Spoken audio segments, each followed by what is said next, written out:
I hope he has the right people around him who can say, okay, what should we do with Europe? What should we do with Japan? What should we do with Korea?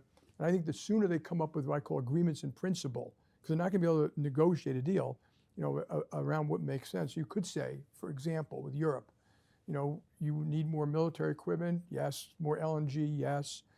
Reduce tariffs, yes. We come up with a friendly deal that's good for Europe and the UK and the United States. Yeah, so you have to separate two things.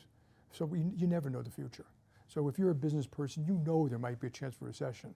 And I think it's almost a waste of time to constantly be doing that every single day. And when you build a company or a ship or you got to say, okay, I have to deal with this whole range of outcomes. And I always say, the economy is like the weather. It could be stormy, it could be sunny. You don't build your company saying, I can only survive under one way. I do object to this Wall Street thing because who is Wall Street? We're owned by veterans, retirees, pension plans, all around the country.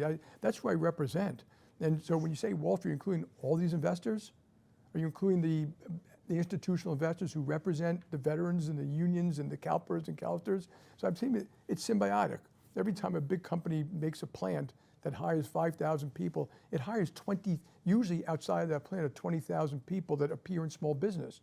And so to me, it's just a misnomer when you do it. But the health of the economy, if you grow the economy, I wrote in my letter, if we've grown at 3% a year over the last 20 years opposed to 2, that's $15,000 more of GDP.